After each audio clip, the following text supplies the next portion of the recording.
Estamos de volta com o TVE Entrevista Especial, que hoje recebe o ex-presidente Luiz Inácio Lula da Silva. Presidente, existe, obviamente, um desânimo muito grande por parte da população e até por parte de setores da esquerda. Na última paralisação, por exemplo, o número de pessoas na rua foi decepcionante. Parte disso, eu acho, que vem do próprio cansaço, com o próprio processo, o desgaste mesmo. A outra parte vem da demonização, mas há uma certa desesperança, de modo geral, da esquerda, e o que é fácil de compreender. A gente tem um judiciário comprometido, um legislativo comprometido, um executivo comprometido, e fica aquela insegurança. A quem recorrer? Como é que a gente pode reenergizar essa esquerda para ela voltar às ruas? Olha, eu estou tentando fazer a minha parte.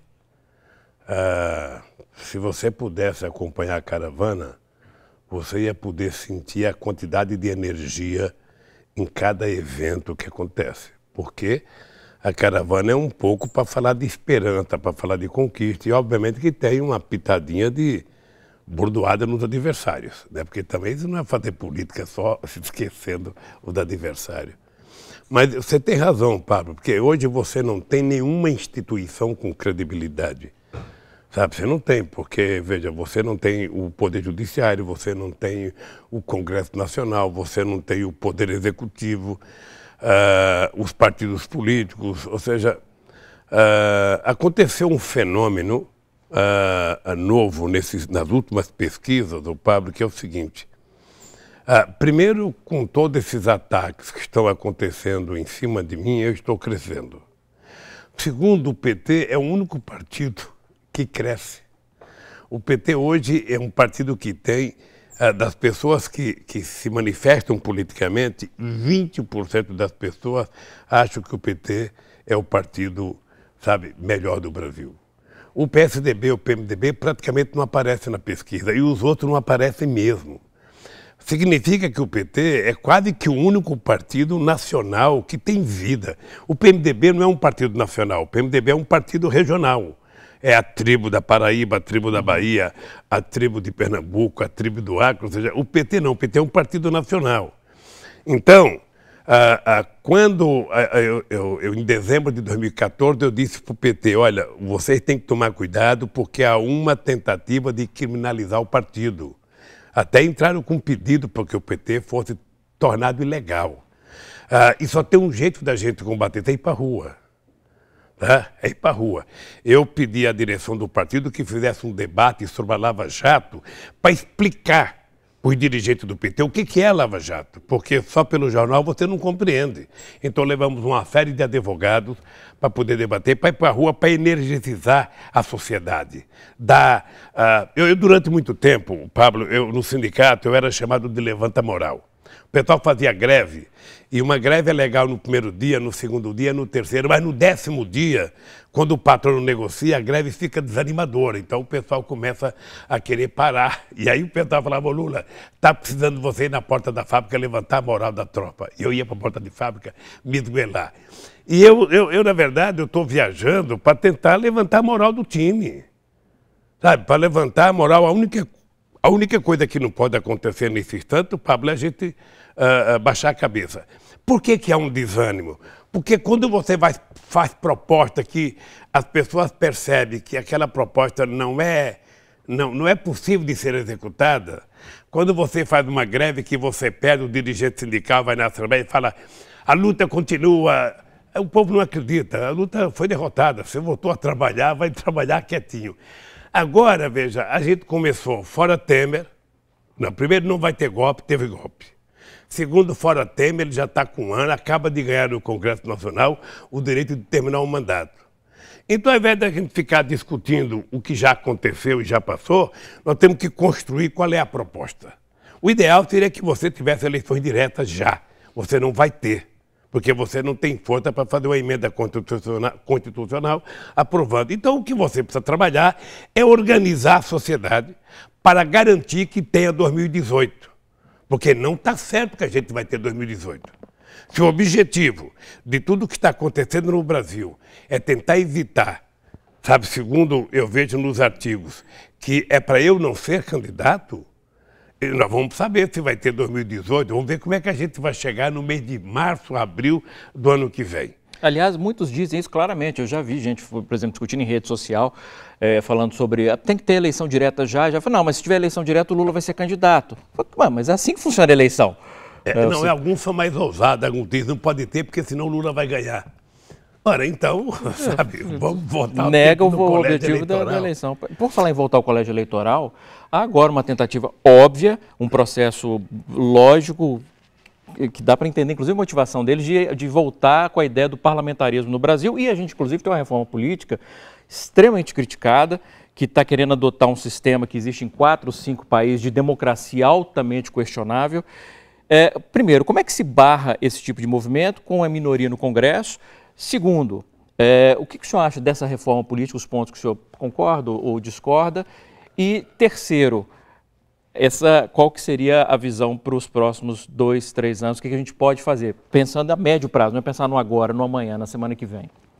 Olha, eu penso que no médio prazo a gente tem que trabalhar para recuperar a possibilidade do Brasil voltar a crescer, gerar emprego e o Brasil voltar a ser respeitado no mundo, porque o Brasil tinha sido e tinha virado protagonista internacional. Hoje o Brasil desmanchou por conta da incompetência do governo, da inabilidade do governo e da baixa representatividade do governo. A reforma política que está aí não é uma reforma política, né? Na verdade, tem gente que quer aprovar o parlamentarismo. Eu acho que o parlamentarismo com esse Congresso que está aí não vai a lugar nenhum. Não vai a lugar nenhum. O trabalhador nunca vai poder sonhar em ser primeiro-ministro porque é um parlamentarismo muito conservador.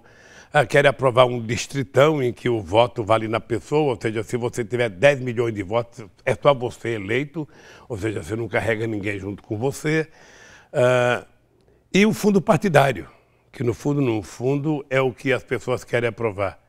E eu quero te dizer que eu sou favorável ao fundo partidário, não agora, eu sou favorável desde sempre, porque é preciso tirar o poder econômico das campanhas políticas. Os empresários são contra, estão fazendo campanha contra o fundo partidário. Por quê? Porque eles querem ser financiador da campanha para poder ter uma bancada dentro do Congresso Nacional. Então, a forma mais honesta de você fazer uma campanha é você saber que o dinheiro vai ser público, que cada candidato vai ter, se custa 50 centavos o voto, 10 centavos, R$1, todo mundo está sabendo, os partidos assumem responsabilidade, presta conta, tem fiscalização do que aconteceu, o que está acontecendo agora, sabe? Agora você vai descobrindo a cada dia quem deu dinheiro para quem forneceu quem apoiou quem, sabe? Então é mais honesto deixar as coisas claras. A reforma não vai mudar muita coisa, viu? A reforma não vai mudar muita coisa, nem sei se ela vai passar. O parlamentarismo já foi derrotado 2 vezes em plebiscito nesse país e será derrotado quantas vezes for necessário. Aliás, você viu um outro partido, enfim, nem vou citar, que tentou vender a ideia publicamente de que o parlamentarismo envolveria, inclusive, tentando convencer o povo que votar para presidente, primeiro-ministro, quer dizer, que não é parlamento, que ideia é essa? Que é uma mentira óbvia de um sistema que não existe em lugar nenhum no mundo. Pablo, no fundo, nesse tempo de crise, cada um fica dando um palpite, cada um fica inventando, cada um quer ser o descobridor do ovo de Colombo. Sabe, o que nós precisamos é de gente séria fazendo política. O que nós precisamos é de partido com cara pública fazendo política. O que nós precisamos é que as pessoas tenham um programa que seja compreendido pela sociedade. Eu ainda ontem disse para as pessoas, daqui para frente, quando você for votar num deputado, você tem que exigir dele qual é o comportamento dele durante o mandato.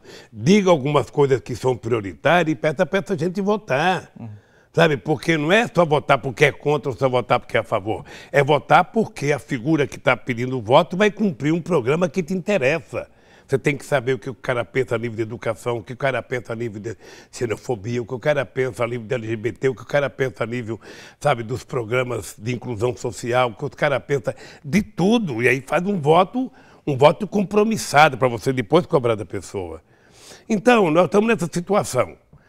Falta gente com credibilidade para governar esse país.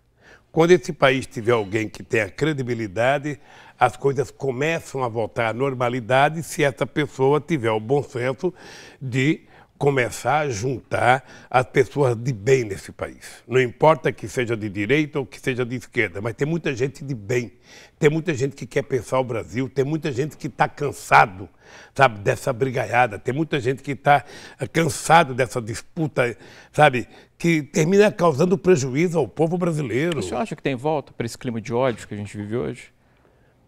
Eu acho que é possível a gente consertar isso. Deixa eu te falar uma coisa, Pablo. Eu disputei muita eleição e a sociedade é mais ou menos dividida assim. Hoje no Brasil você tem 30% petista em qualquer circunstância. Você tem 30% antipetista em qualquer circunstância. E você tem 30, 33, 35, que é aquela sociedade que se move de acordo com a política de convencimento que você tenha, ou por conta de uma proposta, seja ela de cultura, de educação, de saúde, ou seja... Então, na verdade, o que está em disputa no Brasil é sempre 30% a 35% do eleitorado, porque tem uma parte muito definida. Como o PT disputou 89, 94, 98, 2002, já está provado que 30% o PT tem. O PT está hoje no Brasil como o Partido Comunista Italiano teve a vida inteira, era 30%, o 30% era o maior partido comunista do Ocidente, era grande liderança, mas não passava de 30%, ou seja, quando ele conseguiu fazer um arranjo para o centro e para a direita, ele conseguiu chegar ao governo. O PT, em 2002, quando eu fui candidato, eu dizia para o PT, olha, eu só sou candidato se a gente tiver condições de falar para os outros 20% que falta para mim, porque 30% eu já provei que eu tenho, eu preciso é 20%, porra. Aí eu fui atrás do Zé Alencar, sabe, que deu uma contribuição excepcional, um homem extraordinário, era um empresário de 17 mil trabalhadores, que ele chegava em reunião de empresário de 30 trabalhadores, sabe aquele pseudo-empresário que era contra o Lula, e ele dava cada discurso, ele desmoralizava os caras que tinham medo do Lula, sabe? E nós conseguimos ganhar. Depois, em 2006, eu ganhei, a Dilma ganhou em 2010. Significa que há a possibilidade de mudar. A possibilidade. Eu, às vezes, acho que na Argentina aconteceu isso, em outros países aconteceu, um setor da classe média não suportar, no primeiro momento, a ascensão dos mais pobres. Sabe, isso é um problema. Os mais pobres começaram a frequentar o parque da cidade, que era frequentado só por uma parte da elite, né? Os mais pobres começaram a frequentar teatro, que era frequentado só pela elite. Os mais pobres começaram a ir em restaurante, sabe, em shopping, que era frequentado só por uma parte da classe média alta. Os pobres começaram a entrar dentro do avião, começam a chamar aeroporto de rodoviária, sabe? Então, tem um tipo de gente que, no primeiro momento, ele tem medo da ascensão do mais pobre. Ou seja, o pessoal do andar de cima tem medo que o povo chegue lá em cima. Mas eu acho que isso também é possível de se convencer a sociedade que quanto mais os pobres evoluírem, mais eles vão evoluir também. Ele não está mais pobre porque o cara mais pobre está mais próximo dele. Ele tem mais gente consumindo, significa que ele vai ter mais gente trabalhando, significa que ele vai poder ter emprego melhor. Sabe, essa é a ascensão natural da sociedade. Não precisa ter uma pessoa dormindo na sarjeta para eu poder ser da classe média, pô. Eu posso ser da classe média, sabe, com um cara, sabe, trabalhando no mesmo lugar que eu trabalho. Um outro problema é que tem uma parte da classe média brasileira que tem um peso muito importante na política, que ela não ganha como patrão, ela sabe que ela é empregada, mas ela quer ter os mesmos costumes do patrão. Ela quer viajar para o mesmo país, ela quer tirar as mesmas férias e viajar não sei para onde, ela quer ter... Sabe? E aí é incompatível com o salário, as pessoas ficam nervosas. E agora com a internet, eu tenho uma tese com a internet, Pablo, que é o seguinte: hoje o cara paga conta pela internet, o cara compra pizza pela internet, o cara manda buscar comida no restaurante pela internet, tudo o cara fez pela internet. Quando o cara abre a porta do apartamento e tem que chamar o elevador com o dedo, ele já começa a ter inimigo. Porra, tem um cara que vai entrar no elevador comigo, que cara chato. Aí ele pega o carro, quando ele sai da garagem dele, tem um cara parado na rua. Puta, esse cara está me atrapalhando. Ele não percebe que é ele que pode estar atrapalhando o outro. Mas ele vai jogando a culpa, então o ser humano está ficando desumano. É engraçado o ser humano, a coisa mais a coisa mais grave nisso é que eu estou conversando com você aqui, fazendo a entrevista, e tem gente olhando o celular, porque o celular é mais importante. Sabe? Você vai para um restaurante, sabe? Não sei se aconteceu com você, você vai para um restaurante, senta numa mesa 4 ou 5 pessoas, sabe? Ao invés de alguém contar a piada, cada um pega um celular e começa a viajar com a China, a falar com um parente não sei aonde. Ou seja, o que menos importa é quem está perto. O que menos importa. Sabe? E assim é a humanidade. Na minha casa, por exemplo, eu tenho 4 filhos, eles vão em casa. Aí eu penso que eles vão para conversar comigo, eles vão porque eu estou viúvo, eles estão com saudade de mim, sabe? Ah, coitadinho do Lula. Nada, chega lá em casa, cada um pega um tablet, cada um pega um jogo e fica brigando entre eles e o Lulinha que fica esquecido lá no canto, bicho.